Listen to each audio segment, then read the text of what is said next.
أنفسكم عزيز عليه ما عنتم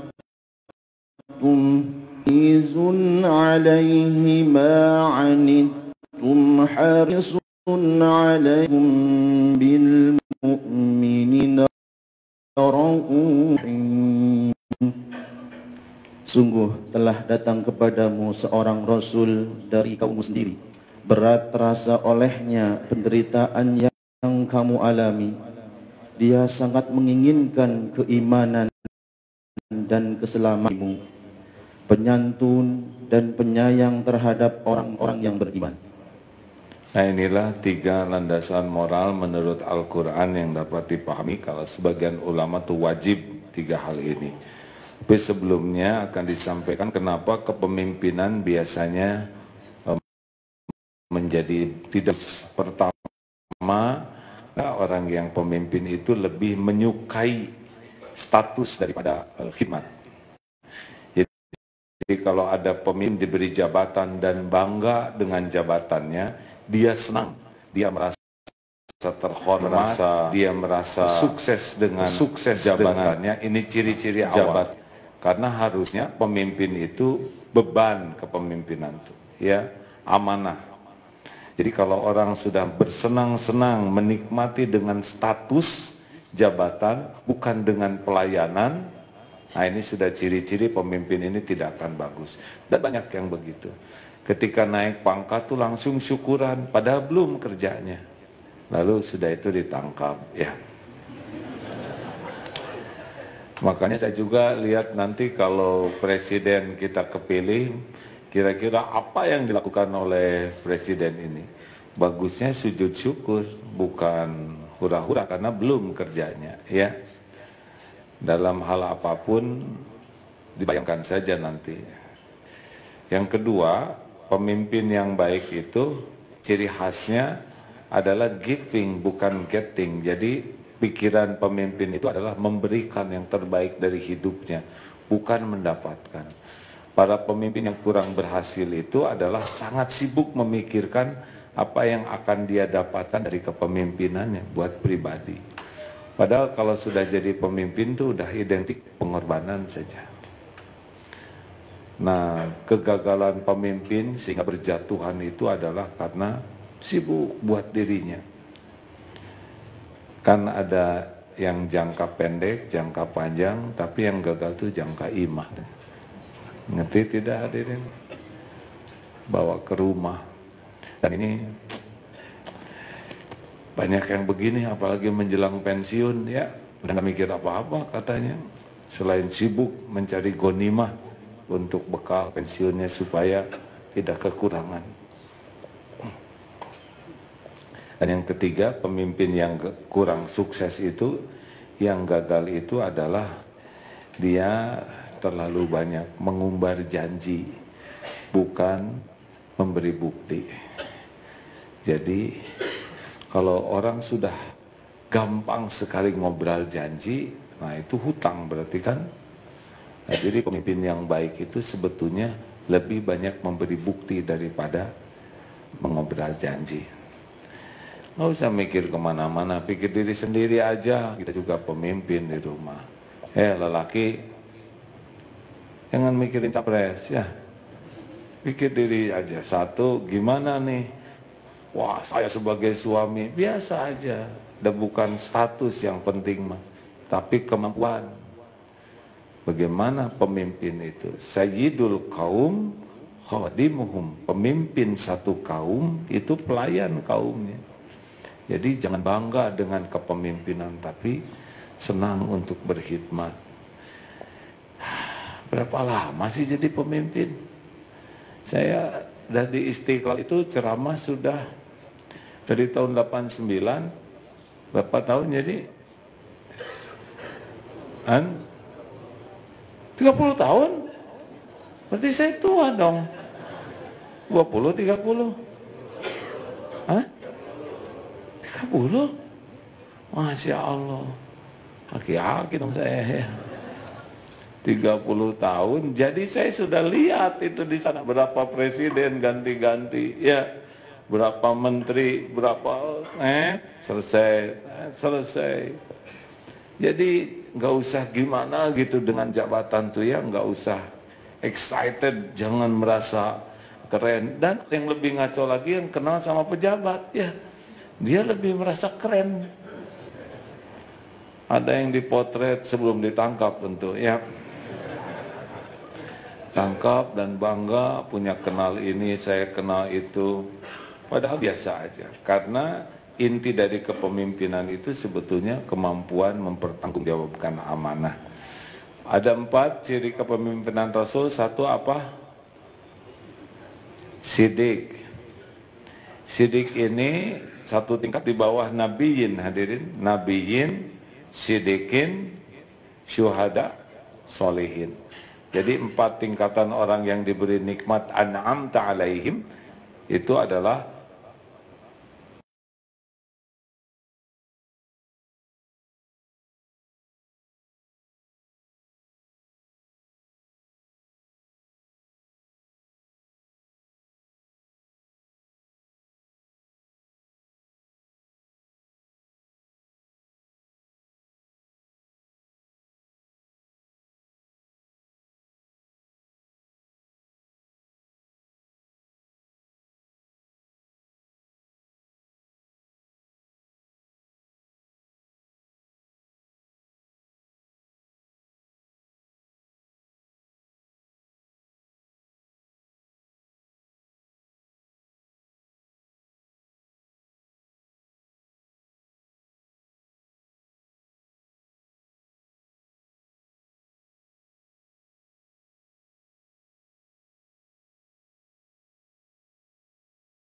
adalah al-amin sana, ada kejujuran. Jujur, licik, tidak ada yang tidak benar. 2, kan saudara menjelajah terus ya. Saya ngomong pikiran. Yang kedua adalah amanah. Sidik amanah. Amanah itu berarti kalau melihat sebuah jabatan tuh langsung aja ingat itu pertanggungan. Jadi sebetulnya kalau ada orang menggila murid saya banyak, itu kebalikan dengan para ulama besar, takut. Makin banyak santri, makin berat itu tanggung jawab. Follower banyak di medsos itu sambil beli itu juga, dan robot lagi ya. Sibuk ngumpulin follower, pertama mereka belum baca ya. Yang kedua adalah di follow oleh banyak orang, kesalahannya jadi berlipat-lipat itu dosanya. Memang kalau berbuat baik ditiru lipat-lipat. Tapi sebetulnya makin banyak follower itu makin itu amanah. Banyak anak tuh makin berat itu amanah, jangan bangga tuh. Anak saya 11 misalkan. Alhamdulillah saya kan dititipin 11. Ada yang nyebut ya ada double engine. Jangan jangan gitu, nggak enak nyebutnya. Itu amanah Allah yang menciptakan. Makin banyak santri, makin berat itu amanah. Nah banyaknya kalau tidak hati-hati itu bangga itu. Dengan tinggi kedudukan padahal di akhirat. Nah pemimpin yang baik itu lihat beban yang dia pikul, bangga dengan asesor. 3, fatonah. Fatonah tuh cerdas, smart, bukan cerdas, smart. Apa bedanya? Ya gini, kalau dari sini kemana? Ke ambil saya nggak tahu itu. Bukan, itu kantor wali kota. Kalau ke kantor wali kota dikasih alamat, tapi nggak nyampe, namanya blow on, ya. Bodoh. Tapi kalau dikasih alamat dia nyampe, bagus. Tapi tidak dikasih alamat, smart ya. Ngerti nih hadirin? Jadi dia cerdas. Kalau cerdas maksudnya, kalau smart itu tidak dituntun juga bisa memecahkan masalah sendiri. Nah ini Rasulullah SAW. Nah, kita memerlukan pemimpin yang memang smart ya, bukan yang diatur-atur oleh orang lain, oleh orang lain. Kita memang perlu orang lain, tapi bukan diatur. Tidak pemimpin dong, boneka namanya. Yang keempat adalah tabligh, punya kemampuan menyampaikan. Apa sih yang penting dari pemimpin? Pemimpin itu punya kemampuan bangun visi sebuah cita-cita. Seperti Rasulullah kan asalnya dari zaman menyembah berhala, diubah Rasulullah menjadi bertauhid. Nah itu tidak mudah tuh. Dari menjadi hamba berhala menjadi hamba Allah, diubah. Dan dari yang asalnya peng dunia menjadi zuhud. Ini tidak mudah hadirin, tapi itulah rahasia punya kemampuan membangun visi dan punya kemampuan menggerakkan orang untuk mencapai visi itu. Hitler juga begitu, membangun visi karena tidak benar, hancur. Kalau Nabi Islam, karena kebenaran yang dibawanya makin sini, makin terus saja, ditembak saja itu siapa yang di Selandia Baru? Kan visi penembak itu katanya dengan menembak live begini, diharapkan Islam balas dendam. Sesudah dendam, kemudian diusirlah orang umat Islam itu dari negara-negara, cita-citanya gitu. Yang terjadi malah dan berkumandang. Di seantero Selandia Baru terjadi adalah malah orang berbondong-bondong menjaga juga istrinya, malah suaminya. Kenapa ini yang istrinya dibunuh bisa memaafkan si pembunuhnya? Ya karena visinya sudah beda. Bukan visi duniawi, tapi visi istrinya sudah jadi ahli sorga insya Allah. Hari Jumat di masjid lagi sholat terbunuh, benar? Dengan visi akhirat seperti ini tidak terbayang oleh orang yang visi dunia. Nah, kemampuan membangun sebuah visi dan menggerakkan orang mencapai visi itu, itulah leadership. Ngangguk. Nah, sekarang apa landasan moral yang tadi, yang 3 tadi ya. Ini buat kita aja, nggak usah mikir yang jauh-jauh tentang Presiden Indonesia ya. Itu mah tinggal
ikut pahitnya tuh di sini. Lihat orang sakit kerasa sulitnya, karena ada orang yang bebal, tidak merasakan derita orang lain. Ini syarat landasan moral pemimpin itu adalah untuk bisa meraba. Nah ini sulit kalau dia hidupnya bermegah-megah, bermewah-mewah. Orang yang biasa makan enak, bagaimana bisa meraba kesulitan orang yang nggak makan? Ya, Makanya ada saum Ramadan tuh supaya rada-rada ngeraba rasanya orang kelaparan tuh bagaimana. Saya nyoba tuh, maaf ya hadirin, kemarin duhur nggak sempat makan di Bandung, malam udah nggak telat, tadi pagi nggak sahur, terus saum hari ini, Pak tadi hadirin lihat itu, aduh lihat jagong teh, aduh jagong,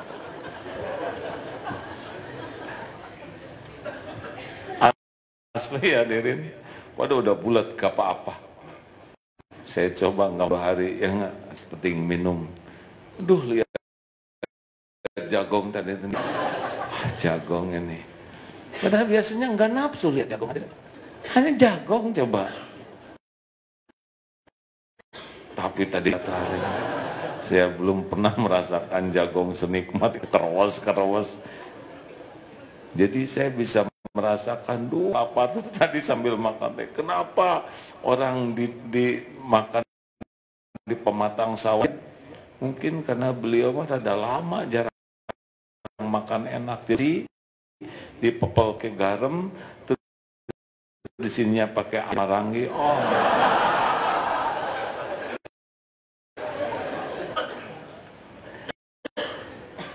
Rumah Rasulullah teh sederhana sekali. Kalau yang sederhana begitu lebih. Sekarang tidur di kasur ada susah merasakan penderitaan orang lain, benar? Halo. Makanya saya sih tidak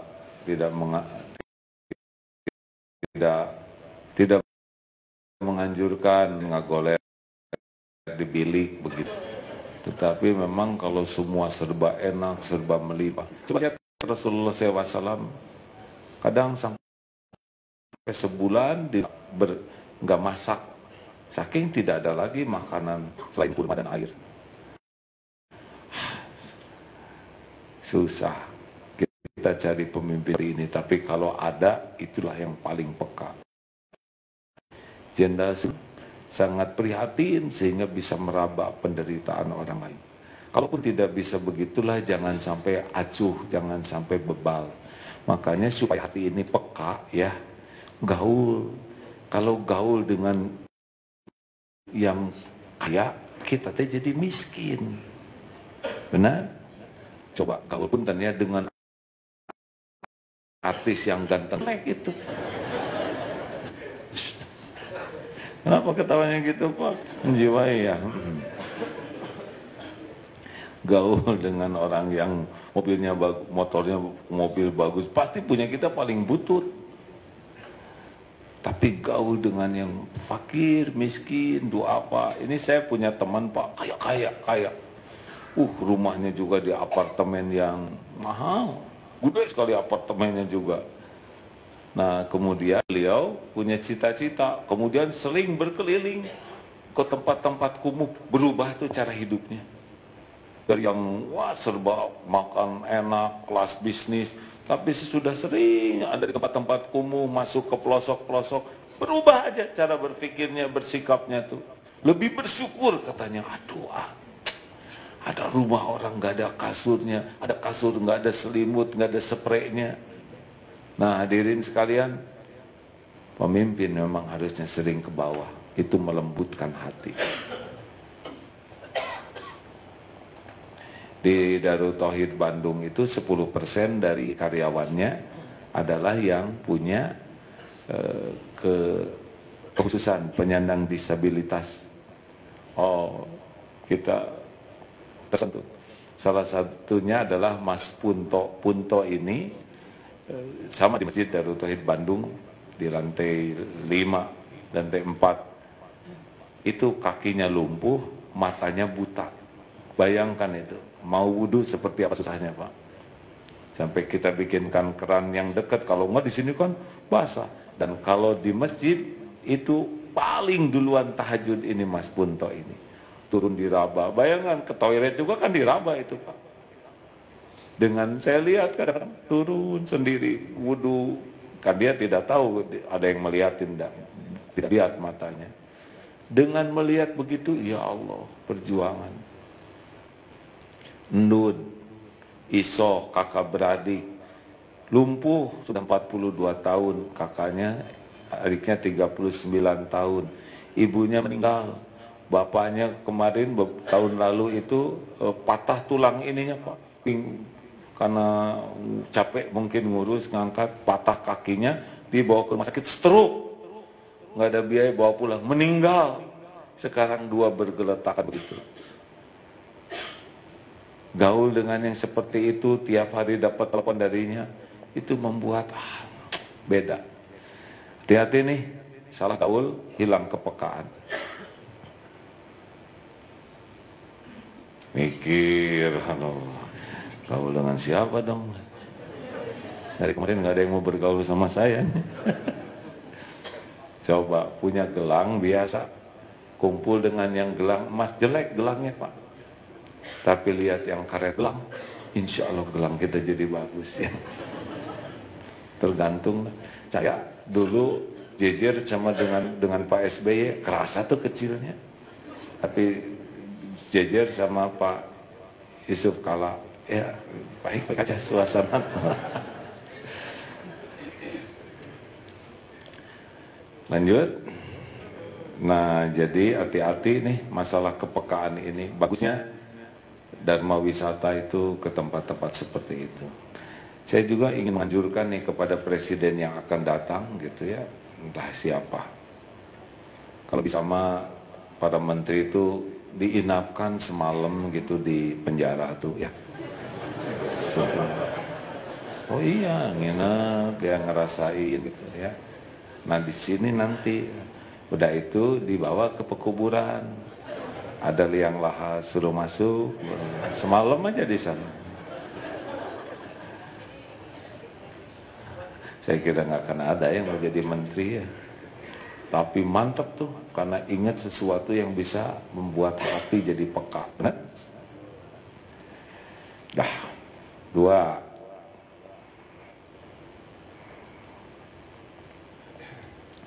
Harisun alaikum, amat sangat menginginkan orang lain itu selamat, beriman selamat. Jadi dalam bahasa Inggrisnya mas sense of achievement, benar gitu bahasa Inggrisnya. Jadi orang pemimpin yang dicontohkan Rasulullah SAW itu selain peka terhadap kesulitan, kepahitan, sehingga dia tuh kalau mau ngapa-ngapain tuh ingat kesusahan orang dan mau berbuat, dan suportif. Jadi kalau lihat orang tuh inginnya tuh orang tuh jadi bagus, lihat yang tidak tahu gimana nih caranya supaya orang bisa jadi tahu, lihat orang yang lupa gimana caranya supaya dia jadi ingat, lihat orang yang lalai gimana supaya jadi semangat. Jadi di hatinya tuh khidmat supaya orang tuh mendapatkan yang terbaik dari kehidupannya. Yang tidak iman supaya jadi iman, yang bergelimang dosa supaya tobat.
membuat orang lain selamat, bahagia, mulia.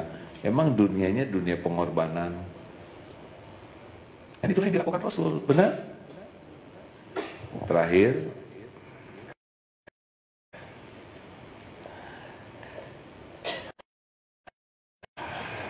Rahim. Nah, kepada orang yang beriman, Raufur Rahim bil mukminin. Jadi kasih sayang seperti yang sering diungkapkan dalam pengajian kita. Rahasia manusia itu adalah pada kasih sayang. Rasulullah itu Nabi Rahmah, Nabi kasih sayang. Agama Islam, Nabi Ad-Dinur Rahmah, agama kasih sayang.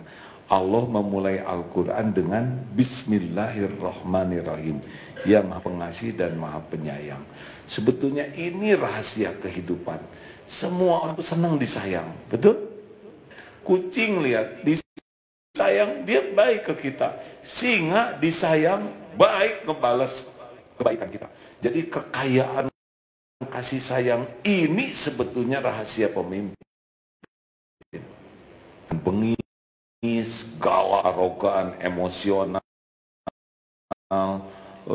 Benar ada yang keras dan tegas seperti Umar bin Khattab juga kan orangnya tegas. Tapi hatinya penuh kasih sayang. Tidak sampai menjadi kezoliman ketegasannya. Nah sahabat-sahabat sekalian, gimana ya supaya kita punya kasih sayang ke orang tua? Ya kita harus tahu bahwa irhamu man fil ard yarhamkum man fis sama. Sayangi yang di bumi, niscaya yang di langit menyayangimu. Jadi semakin kita menyayangi yang lain, kita tuh makin sayang Allah. Sedangkan kalau kita disayang Allah berarti selamat dunia akhirat. Benar? Ayo sayang, dalil bisa sama hadirin. La takdob walakal jannah, tahu? Jangan marah-marah bagi musuh surga. Pikir dong, itu dalil. Jangan marah-marah bagi musuh surga. Gitu. Dalil benar ya, tapi hatinya yang nggak benar. Innallaha ma'as sabirin. Dalil masa itu hadirin. Tapi dah hatinya. Nah, dalam dakwah juga jangan ngeborong surga sendirilah. Kalau lihat perbedaan pengen, jangan dihakimi karena orang beda. Belum tentu dia tahu ilmu yang lain. Mungkin hanya baru itu-itunya, betul? Ya kayak aja lah Pak, di dalam dakwah ini udah macam-macam saya belajar tuh Pak. Dulu sholawat kamilah tuh ya sampai 4.404 pakai kedelai. Kedelainya tumpah Pak. Jadi ke Rasulnya mah nggak ingat. Dan kalau tumpah, woi masalah besar itu hadirin. Misalnya kadupa kalau yang lain. Tapi waktu itu merasa ini teh benar dan nggak tahu ilmu yang lain. Saya tidak merasa itu melakukan hal yang salah. Sampai ada seorang ustadz yang liatin aja. Lagi sholat, iya.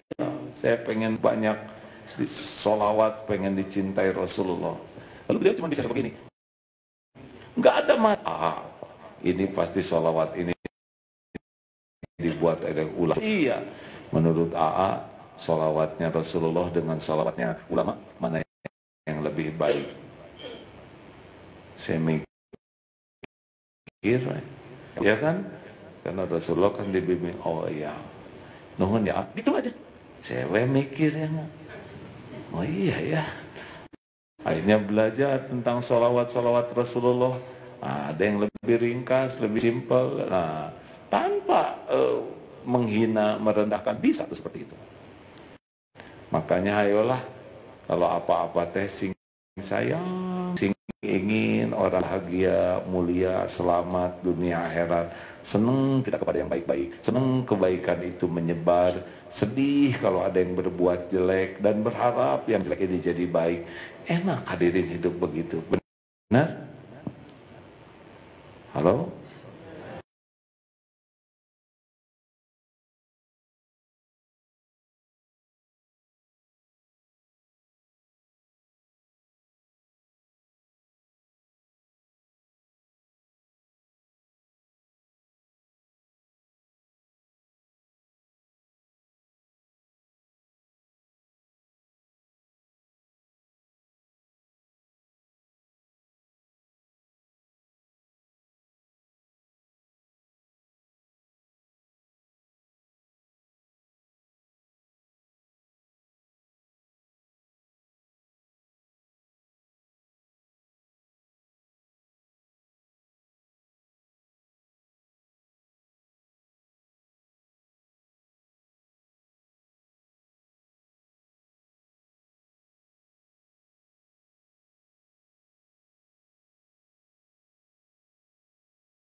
Saya juga ngebayangkan 400.000 amplop, Pak.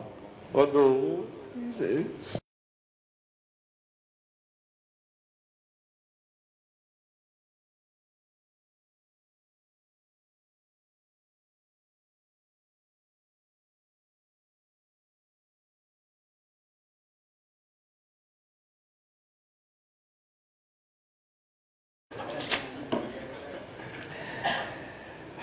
Tapi saya senang lihat banyak yang sujud di GPK kemarin.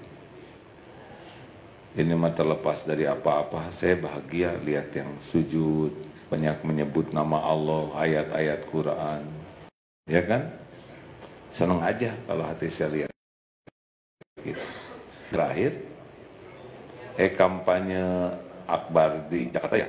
Berarti paslon 1 kapan kampanyenya?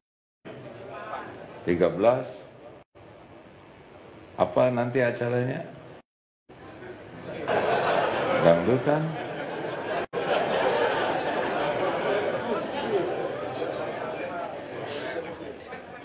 Oh, slang?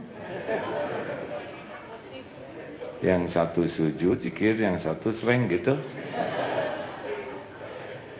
Ya nanti kita lihatlah ya bagaimana situasinya. Ayo jangan ngomong itu terus. Saya pasti ditanya nanti ya kan, bagaimana yang satu begini, yang satu begini, ya dirasa-rasakan. Sebagai seorang pendakwah yang ngajak orang sholat, ngajak orang zikir, pasti senanglah lihat zikir, betul tidak? Tapi sekali lagi kita harus begini, saya punya pilihan dan saya menghormati pilihan yang lain. Dan kita bersama jaga ukhuwah dan persatuan di rumah kita, Indonesia yang kita cintai. Kan gitu, benar? Nggak usah jengkel kalau ada yang beda pilihan. Kita jengkel juga menyelesaikan masalah, betul? Kita jengkel, dia lebih jengkel nanti. Kita sayang aja. Dan orang punya hak untuk memilih apa yang pas dengan hatinya. Kita tidak punya hak memaksa orang lain. Setuju? Hormatilah. Cepetan, ada yang nanya enggak? Tidak boleh mempersulit orang lain, Pak. Silakan. Yang keras. Oh, menunggu mic segala.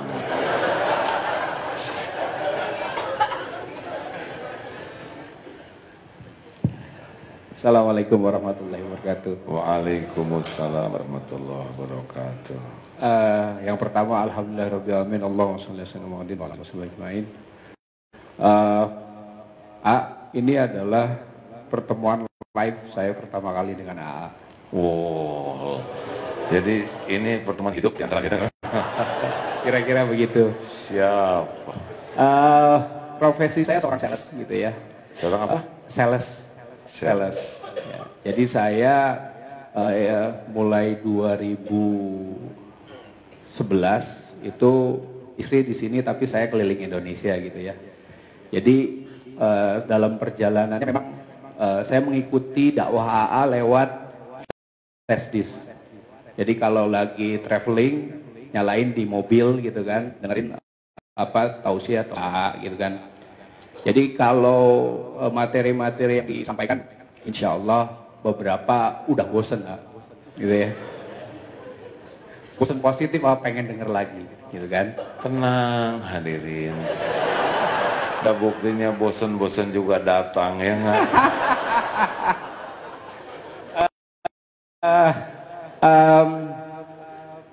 Ya memang dalam perjalanan pasti ada suka dan duka, ada musibah dan ada kebahagiaan, gitu kan ya. Mungkin dalam perjalanannya ini adalah kenapa hari ini ada di sini, karena alhamdulillah saya sedang mendapat musibah. Ya kan? Biasa, kalau udah musibah lebih cenderung datang ke pengajian, udah standar hadirin. Bosan pun hilang. Sok gimana tuh pertanyaannya? Jadi poinnya adalah saya dapat waktu untuk mengikuti live ceramah AA di Jakarta gitu kan, karena pernah dinas di Bandung juga nggak pernah tuh nyampe ke Geger Kalong gitu kan, lewat aja gitu kan. Poinnya adalah nyambung dengan situasi, nyambung dengan materi ceramah siang ini terkait dengan kepemimpinan gitu ya. Justru ini yang mungkin akan saya buat nanti sidang. Ya apa? Poinnya adalah untuk menyikapi bahwa kita dalam koridor menjadi pemimpin yang masuk dalam sidik, amanah, fatonah, tablik itu ternyata memang pahit, gitu ya. Pahit. Dalam kondisi itu bagaimana kita bisa mengikhlaskan apa yang sudah kita perbuat terhadap tim kita. Satu, kalau datang kepahitan pada kita sudah berbuat, itu tes dari Allah apakah kita ikhlas atau tidak berbuat baiknya. Kalau ikhlas, ada masalah. Kita pahit itu biasanya karena kita berharap sesuatu dari makhluk dari apa yang kita lakukan. Ya, kalau hanya berharap dari Allah, ya nggak apa-apa. Mau dicaci, mau dihina, ya itu mah urusan orang. Yang penting kan diterima oleh Allah, betul? Seperti ibu masak buat suami nggak makan, ibu sakit hati, nggak ikhlas. Nah kalau ikhlas semuanya udah ada pahalanya. Ini tes keikhlasan. Yang kedua, ini penggugur dosa kepahitan itu. Mungkin selama ini banyak kita dosa yang tidak tergugurkan oleh tobatnya kita, datanglah kepahitan. Gitu, mau digugurkan dosanya, nah ini dia waktunya ya.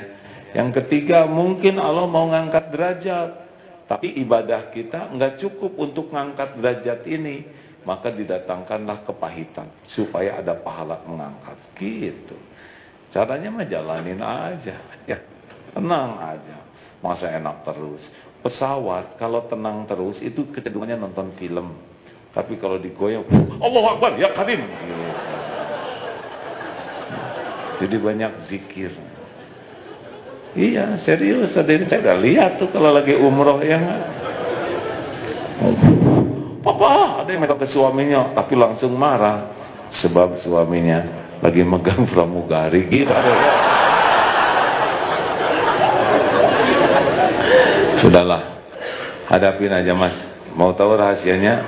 Banyak tobat. Iya, daripada mikirin masalahnya, pikirinlah dosa pengundang masalah. Karena udah bosen, ya nggak? Jangan bosen, ilmu hati mah nggak pernah bosen harusnya, ya nggak? Karena pasti perlu kayak makan, gitu. Ilmu hati itu ilmu kayak makanan, perlu terus. Bapak bosan makan nggak? Tiap hari sehari 3 kali ngunyah aja kan harusnya bosan ya. Ya, tetap mengunyah lagi. Ya, bosan makan aja. Udah lapar.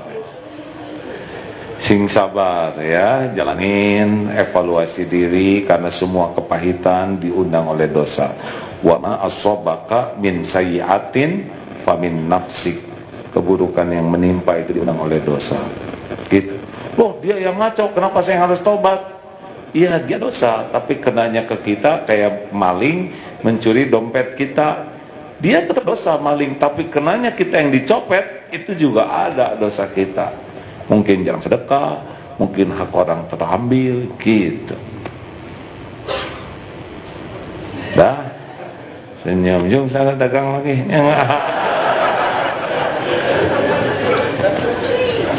Hati-hati keliling-keliling tuh ya. Harus rajin ke masjid, pangkalannya masjid. Kalau jauh dari masjid nggak ada bentengnya. Kemana-mana keliling cari masjid, itu sumber kekuatannya. Ya, mau nanya apa segini dekatnya nanya? Harusnya kalau udah dekat jelas ya. Terakhir. Bismillahirrahmanirrahim. Aku nanya bagaimana kita bisa selalu istiqomah dalam segala kondisi. Cuma nyindir ya. Aduh, saya juga lagi turun naik ini. Kemarin saya dapat rapot kurang bagus dari guru tuh. Ya saya cerita itu gara-gara TST touring silaturahim taklim. Jadi ada yang ngasih motor Wah, yang senang bring sana sini. Kena rapot. Bukan tidak boleh touringnya, tapi periksa hatinya. Bener aja hadirin. Udah gaya tuh naik motor. Knalpot digenti coba oleh saya. Aduh. Dari tenang, tapi kan kalau tenang kurang serem ya, kurang garang. Atau jadi mau pulang ke rumah itu kan rumahnya di gang, didorong, udah takut ribut ke tetangga. Aduh, itu dosa gitu ya. Nggak kerasa tuh, seneng, mabring gitu ya. Tapi berapa banyak yang terganggu. Bukan tidak boleh touring ya, tapi tidak boleh jadi ujub, jadi ria, ganggu orang. Itu kadang nggak kerasa tuh gitu-gitu tuh ya. Turun itu teh ibadah turun. Jadi harus banyak evaluasi. Satu, harus sering dicas. Ini pengajian-pengajian gini tuh ngecas. Ketemu dengan orang-orang soleh juga ngecas. Kalau kita ngumpul dengan orang yang lupa ke Allah, kita jadi soleh, ya kan? Sholat belang betong, ketemu dengan yang jarang sholat, ustad tadi. Ngaji, ikro, jilid 5, ngumpul dengan yang buta huruf Quran, kiai atau hadirnya. Harus cari yang lebih bagus terus, dan itu harus diusahakan. Kemudian kita juga harus serius doa. Doanya ya muqallibal qulub tsabbit qalbi ala dinik. Itu doa yang paling sering dibaca Rasul. Wahai Allah yang membulak-balik hati, tetapkan hati ini dalam agamamu. Ada satu lagi doanya. Surat apa ya Mas? Rabbana la tuzigh qulubana ba'da idh hadaitana wa hab lana min ladunka rahmah innaka antal wahhab. Saya lagi benar-benar sekarang ngamalin doa itu. Karena kerasa gitu ya. Baca Quran, kadang-kadang ada kendornya. Qiyamul Lail misal yang biasanya baca segitu, tiba-tiba bangun jadi telat. Ada aja alasannya tuh ya. Sehingga bacaannya jadi terbatas. Nah, ini harus segera sadar. Ciri-cirinya ya, ciri-cirinya kita mulai ngedrop imannya itu sholat itu sudah tidak memburu tepat waktu, lalu sudah malas jamaah, lelaki malas ke masjid, dan kalau sholat cenderung basa-basi, nggak ada nikmatnya. Dan ciri khasnya sesudah sholat nggak mau zikir, ada aja alasan, buka HP subhanallah subhanallah subhanallah, ada subhanallah, enggak ada aja seperti ini. Itu penting. Dan malah sholat sunnah, dan doa tuh cenderung basa-basi.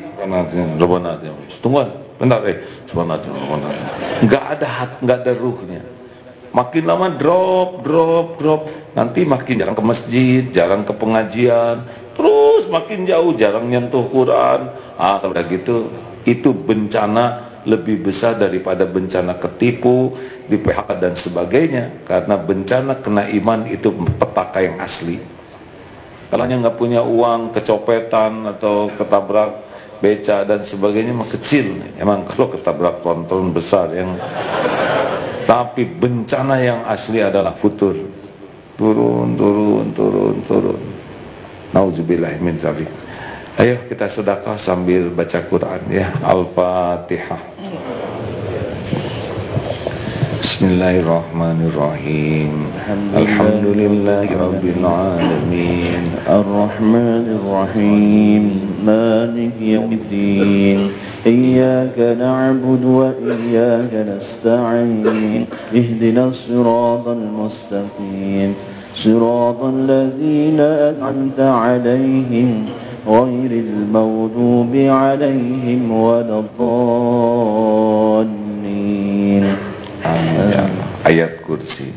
Allahu la ilaha illa huwal hayyul qayyum la ta'khudhuhu sinatun wa la nawm lahu ma fis samawati wa ma fil ardh man dhalladhi yashfa'u 'indahu illa bi'idhnihi يعلم ما بين أيديهم وما خلفهم ولا يحيطون بشيء من علمه إلا بما شاء وسع كرسيه السماوات والأرض ولا يؤوده حفظهما وهو العلي العظيم. اللهم صل على سيدنا محمد وعلى آله وأصحابه أجمعين. Alhamdulillahi Rabbil Alamin. Ya Allah, Ya Sami, Ya Bashir, Ya Dzal Jalali wal Ikram, Ya Arhamar Rahimin, irhamna. Duhai yang maha menatap, berkahi majelis ini. Engkau yang mengumpulkan kami, Engkau yang maha tahu siapa diri kami yang sesungguhnya. Wahai Allah yang maha pengampun, ampuni semua dosa kami ya Allah.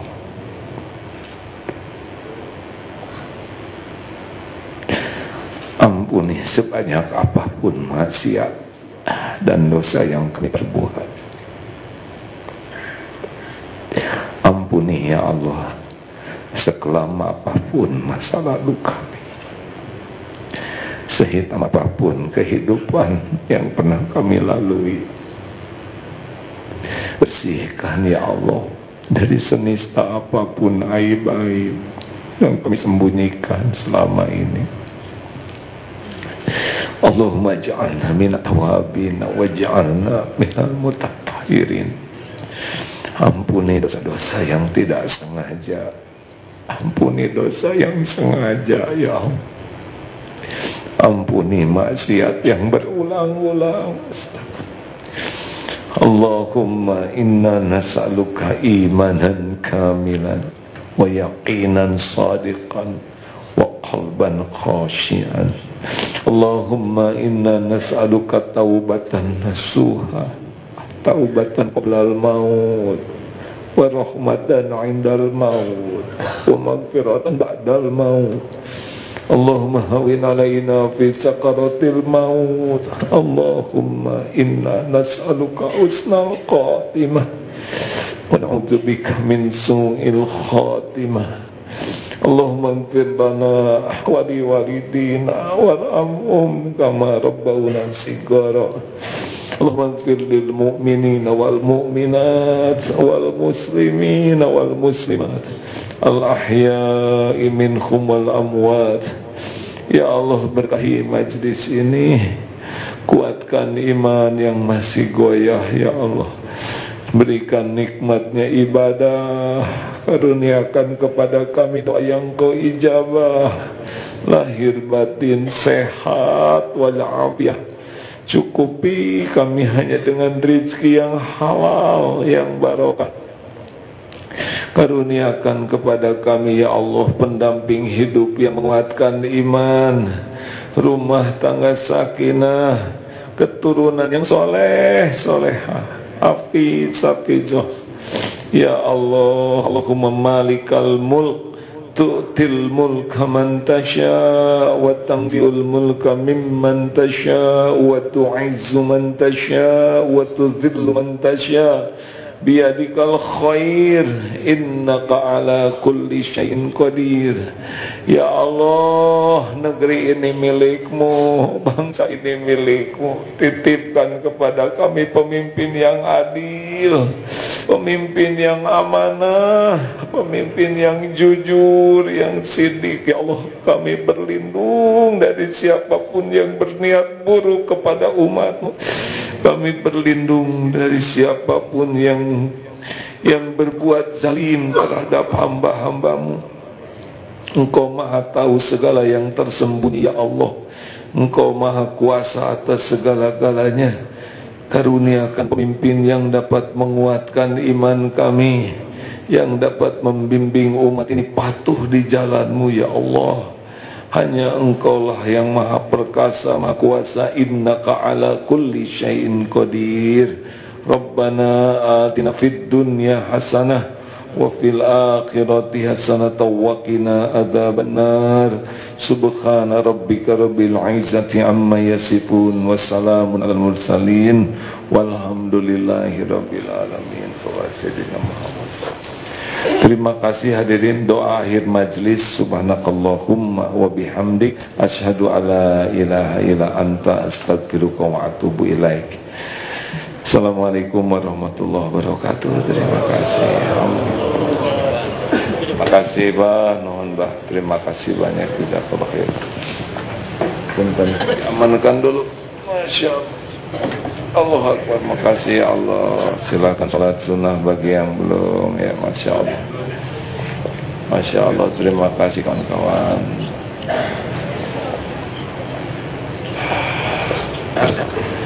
Ada ngapreknya. Masya Allah, alhamdulillah kawan-kawan, terima kasih ya. Masya Allah, terima kasih. Pak, sehat? Gimana? Ada berita? Belum?